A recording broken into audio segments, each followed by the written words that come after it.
Many thanks for staying with us on the show TMI on the ITV network. Okay, countdown to the May 29 inauguration. And we're looking at post-inauguration and all of the challenges that have bedeviled this country. What can be done? How do we remedy this situation? The onus is on President-elect, the President-elect Ahmed Bola Tinubu, as well as the Vice President-elect Kashim Shettima. And interestingly, the President-elect has been described as the proverbial cat with 9 lives. And looking at how the election went and now is still emerged victorious will become a major defining moment in our political history for a long, long time to come. We are joined now in the studio by a political analyst, a grassroots politician, Comrade Collins Amadi Osaga. Thank you for joining us on the program. Thank you very much. Good morning. Okay, Idris Zachary is also an erudite political analyst. He will be joining us as soon as possible as we get this conversation on course. Amadi, I know that you're a strong member of the APC, and this the outcome of the presidential election is something that has continued to allow some butterflies, in your stomach. We're looking at the inauguration and post-inaugurations. What are your expectations? Against the background that in the last 8 years, well, to be more specific, 7 years plus, it's been such a very, very sad moment for Nigerians with the way the country has been under President Muhammadu Buhari. Yes, for the inauguration, I personally foreseen a very peaceful one, an inauguration that will redefine Nigerian politics by way of international relations. I am seeing an inauguration that will bring who matters in the world politics, not just to show off, but to make obvious the relationship they have had with the person, as it were, Asiwaju Bola Ahmed Tinubu. Because he has been a factor, mostly in Africa politics. He has been up and doing, he has been consistent in marrying and creating marriages between Africa countries, as it were. He's not this loud person that when he does things or he make contribution, he turns it to a televising system. But he has been, for those who are in that school of thought of Asiwaju, they will tell you who he is. And that was why when his election, or when the election, general election for 2023 was coming, and even at the level of the primary, some of us were actively involved because of the role we were given by the party to also play in our own little way. We realized that this man was just one man that nobody can easily just triumph over, except if God plays an otherwise. But if God says free and fair for all of you, nobody can do anything on that, because he already had that arrangement on ground many years before now. And that was why you saw that even 3 days, or precisely 2 days to the primary, another person was being flagged off by the national chairman and said this was the candidate of the president and this was the candidate of the party. And all delegates should be made known. And this is our sole candidate. Probably for any other person who wants to contest, will be doing that at their own peril. Yes, good. But he just said, let's meet at the field. Is it not your delegate? You have the party structure. You drove those that were there before just to prove a point. Still to prove what you want to do right now, or what you are doing right now. But at the end of the day, you saw the beautiful primary that took place. Okay. That's for even the delegates, those who were already in charge of the parties at that time, believe that those delegates were theirs, or whatever they say they will do. But to their greatest shock, he did not only defeat a sitting vice president who claims to be a strong ally of the president, and a minister for transport who believes he already had the contact across. And the gap he gave them was over 1,000 for the remaining of them to share the others. For a delegate that was just 2,000 and a little fraction, you can see that it was a mere no match. And that going further to the May election, you saw the primaries was largely a cash and carry business where $2, flowed like water flowing from an oak tree. But we have also seen elections in this country where we have said there were cash. People were giving money, but at the end of the day, those who shared money lost. Okay, we have also had our citizens say that. So if it was cash account, that means everybody shared. But still, after collecting, they still went ahead to do what they want. Okay. So, but just to say that, it was destined. Now, May election, you saw all the intrigues. You saw all even the government cabal itself. You saw their attitude. You saw their actions and inactions, which ordinarily gave the party a direct blackmail, making the party to have brought hardship on the people, and in all of that, some region took advantage of that and acted on that basis that, okay, the president and his team haven't done well, we take the blame to the party. After all, it is the party that they vote for. Because the constitution has said, or the electoral had made it clear that there is nothing like a candidate, but they recognize his party. At that point, we took the blame. At the little we can, we also try to defend ourselves and let them know that, yes, the constitution says that, but the party really does not have a say in governance. Okay, let's take a break. Let's come back. Yes, we'll take a short break so we can have Idris Zachary join this conversation on TMI this beautiful Monday morning. We'll be back with you in a moment. Please stay.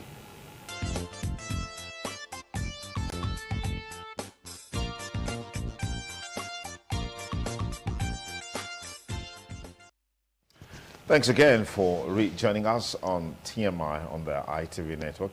We've got Idris Zachary, a public affairs analyst, joining us on the program. Idris, thank you for coming. Thank you so much for having me. My sincerest apologies to our viewers for coming behind schedule. Thank you.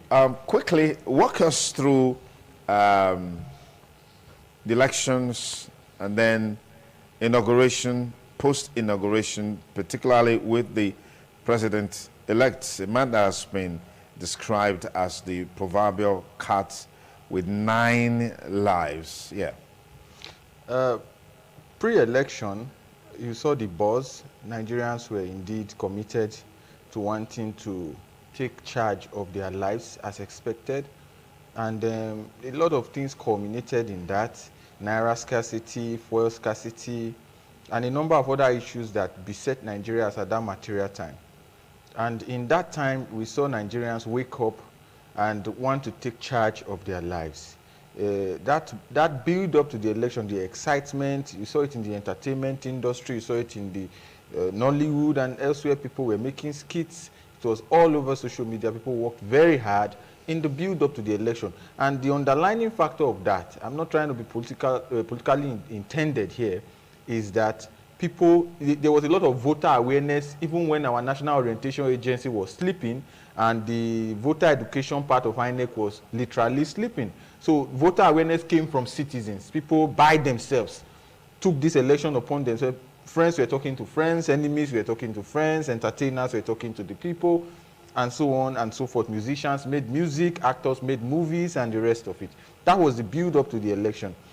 The election came and you saw the huge turnout of Nigerians to vote. However, incidents that chronicled that process left a lot of Nigerians, including my humble self, with a lot to, and that's putting it very politely, with a lot more to be desired. The election fell short of the standard that Nigerians had expected.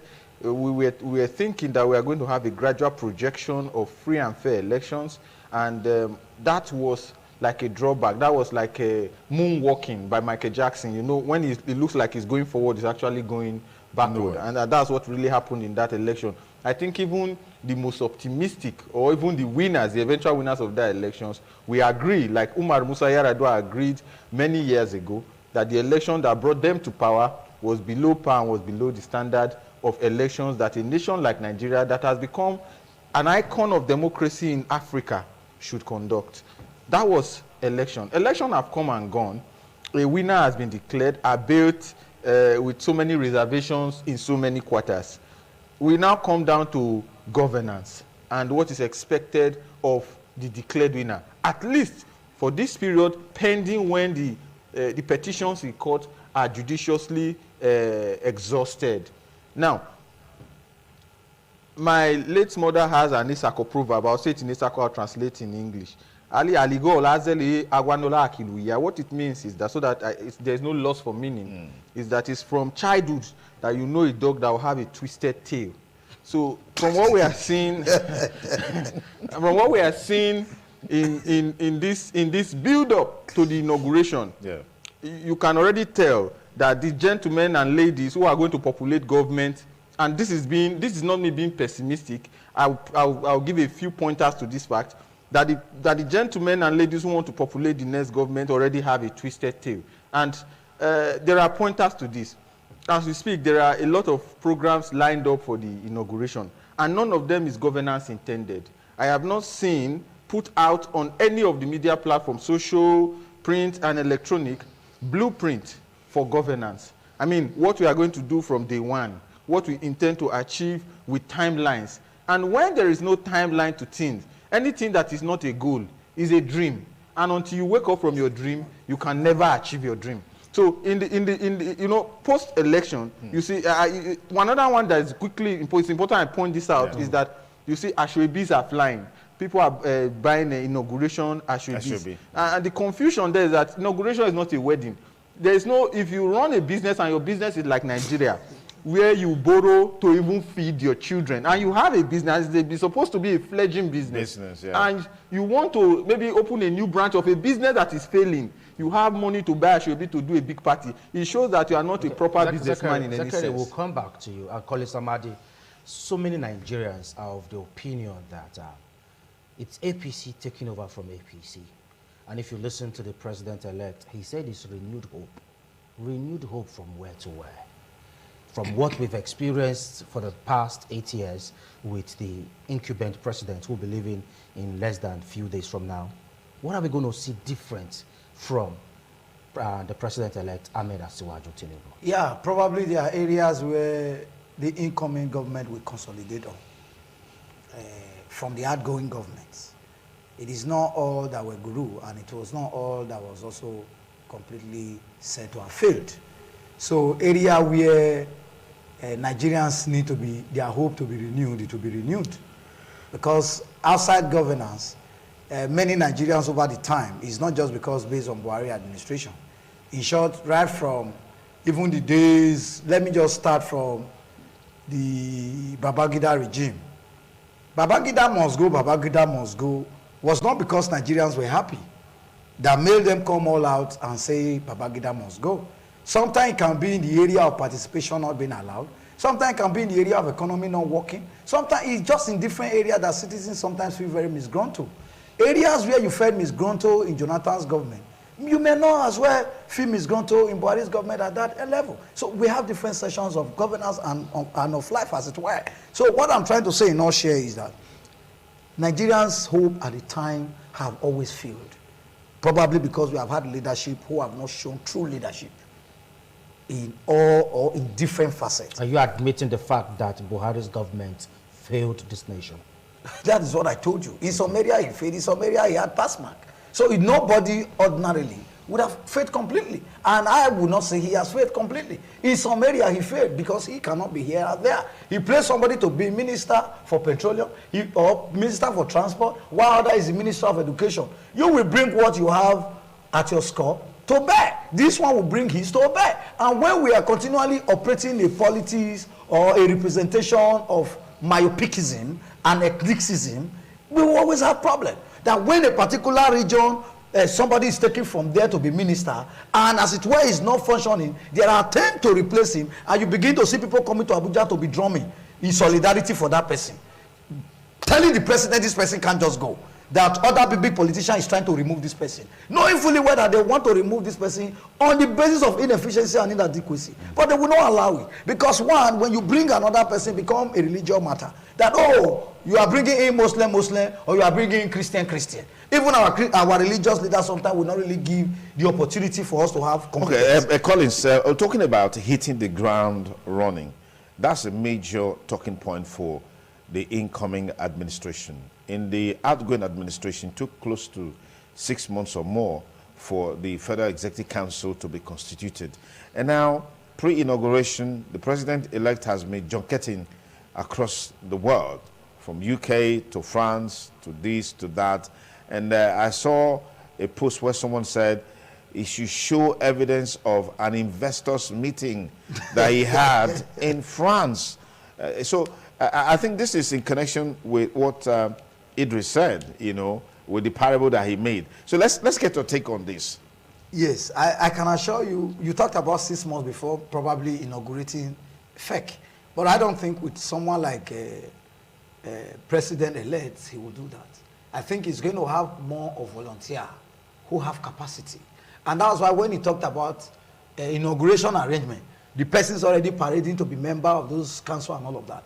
There are areas where core politicians who don't have skills functions. There are areas where expatriates function. Okay. And I can tell you, as Asiwaju already had this lined up. And you will not expect a complete expatriate to also come and join the council for inauguration and to start running up and down with Ashwebi. There are people who must run up and down for Ashwebi matter. That has to do with because this is politics and governance. It encompasses all. You cannot say you are not important or you are not more important. All of them are important. But I can tell you that by the grace of God, that he's going to have an administration that many know already. Just because of either their feelings or because those who are leading them have instigated something into their feelings. Because naturally Nigerians know that the likes like Asiwaju will deliver. I can bet you that 75% of Nigerians know that this man have a blueprint, even if he had 2 years to live in this world, that this man will do far more than those who even rule for 12 or 16 years as it were will be in any country. Okay. So let's just be sure that the best will come out of Asiwaju. Right. Okay, Zachary, yes. There have been fallouts in constituting the 10th Assembly. You know, there have been series of intrigues who become the Senate President and the Speaker for House of Reps. Don't you think this is going to be a wrong signal for the APC? Again, I have had cause to make comments on this particular topic in time past, that all I have seen is sharing and sharing and sharing, and it bothers me. And this is not me being pessimistic. I mean, when Asiwaju, it's only God that can stop the swearing in of Asiwaju. I am not hoping that God will do that, because God sometimes allowed certain things to happen to prove that he is God. So even if you think swearing in is a bad thing, God will allow, I'm not God, allow it happen. Everything I see, and I was in Abuja last week, it's around sharing who gets what, when, and how. I mean, who gets what, when, and how, I think is the definition for sharing. I have not seen anything that points succinctly to governance. And if you agree with me, I agree with my brother that politics has a role in everything. But you must know where politics starts and where politics end.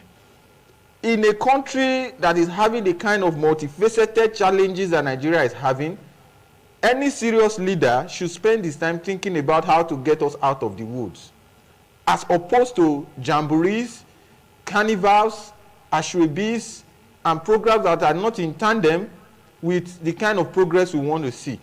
Even if you bring the devil to become the president of Nigeria, as a Nigerian who loves Nigeria, who lives in Nigeria, and who prays for the good of this country, I will pray for the devil to succeed. So it has nothing to do with politics in the first place. But you that has been entrusted with this mandate, quote and unquote, depending on what side of the divide you belong to, how far have you shown that you understand what it takes to, to lead a country of this kind of... Nigeria is just a 400 billion economy. The US is a 20 trillion economy. I have never seen where they bring circuses, pomp, pageantry to inaugurate a sitting president. It's a solemn affair, because the kind of work we have now, nobody should even be happy to be president. So are you doubting the capacity of the president-elect and his vice president-elect to hit the ground running? Asiwaju of 20 years ago, for me, is a fantastic man who can bring water out of the rock. The Asiwaju of today, I am not so sure. However, why am I pointing some of this out is that, so that we know now, and we begin to remind these people that they have work to do. It's like they are still living in the euphoria that we defeated strong opposition. You defeated Labour Party, you defeated PDP. Fantastic. I mean, that's the euphoria I see. That's the arrogance I say, oh, we've won and we can always win. Good. What is your plan? This is no longer a campaign that you write a manifesto, you get 5 professors who are eggheads to write a manifesto and you propagate what you do not even understand. What do you plan to do? And this goes across board. You see people who they win offices, that is why you see the jubilation. They are doing local government council, Kinikon, in those states now, local government council, primaries. And a particular political party, they are jubilating. The election has not even been conducted. Once you win primary, because you know, because so that we don't correct this morning. You see, people are excited when they win. Election is so serious a business. How much is the salary of a president? It's about 2.8 million naira. Any serious businessman will make more than that in a month. So are you jubilating because you'll be receiving 2.8 million a month? It then means if you are jubilating the way you are jubilating, there is more that you are seeing that we are not seeing. All right, quickly, let's quickly update you with some of the information that we have as relates to the May 29 inauguration. Federal government rolls out program for Tinubu's inauguration, says litigations in court can't stop the inauguration. All right. The release came out on Thursday, where the program of events for the inauguration of President-elect Asiwaju Bola Ahmed Tinubu as the 16th President of the Federal Republic of Nigeria on May 29 was unveiled. Tinubu's inauguration would mark the 7th consecutive democratic transition of power in the 24 years of unbroken democracy in Nigeria, following the return of a civilian administration in 1999 with former President Olusegun Obasanjo as a then-elected president. Secretary to the government of the Federation and chairman of the Presidential Transition Council, Mr. Boss Mustafa, who unveiled the program of events for the 2023 presidential inauguration at the World Press Conference in Abuja, said all arrangements have been concluded for a seamless transition of power on May 29. He assured Nigerians that litigations in court could not stop the inauguration of the President-elect Tinubu and his Vice President-elect Alhaji Kashim Shettima on May 29, saying the inauguration was a moment made for togetherness, unity, peace and progress of Nigeria. We'll bring you up to speed with more as we make progress with the conversation today. The D-Day is May 29, and that's when we're going to be having the inauguration parade, swearing in at the Eagle Square, and rolling out activities lined up to mark the presidential inauguration. Okay, so much to see there. But quickly, as we conclude, because we don't really have much time, one of the things that slowed President Muhammadu Buhari was age. In fact, in several fora, he came out to say he wished he were a bit much more younger. So age was a telling factor. What's your assessment of the president-elect to hit the ground in terms of capacity running? Because Nigerians are in a hurry to see things change. The fortunes of insecurity changes, the economy changes, anti-corruption war. I mean, we are seeing all the numbers coming out. Some contracts are being hurriedly awarded. Some appointments are being hurriedly made. EFCC is saying that some governors are planning to jackpot from the country the slightest opportunity. Quickly, as we call it a wrap. Yeah. Yes, I don't really want to dwell on age as a factor for limitation. Why? We are seeing very young people go to the courts and even want to probably listen and advise, but you see them sleeping. But they are young people, as assumed. But why you see even old people sitting in the same court for hours, they are not sleeping. So when you sleep, would you be informed? No. So it's not really about age, it's about a team. Okay. If we say, or if you say in some areas in Buhari administration, it didn't function, that probably would have been as a result of age. I say no, probably because he has a team that didn't function well. Okay. Because if you have a team, if you have a good father, If you have a father, for example, that owns a company, and you have good children who are not smokers, who are responsible, you can even be sleeping while they go to the field or go to the office and make things work. Only come back to you when you wake up and say, Daddy, this is where we are. You've made progress, and you'll be excited. So I just believe that it's about getting the team. Okay. Because it is a team. Nigeria is not a load that one man can ever carry. If you have a team that are reasonable, that are functional, that have capacity, you will get what you want. And in getting what you want, Nigerians too must be ready to key in. You must key in into the progress. You must key in into the ideas. You must also indeed bring in more ideas for governance to function. You know, probably why African countries have remained where we are. We believe that when Mr. A wins an election, he's not the governor, he's not the president. You will expect that he will be the one to carry the load. Right, and for you, any area where you can bring him down, you wouldn't mind, you want to bring it down. Let's take a break for all of us. A quick commercial. Let's take a break for a commercial, and then we'll be back to call it a wrap on this segment of the program. Stay with us.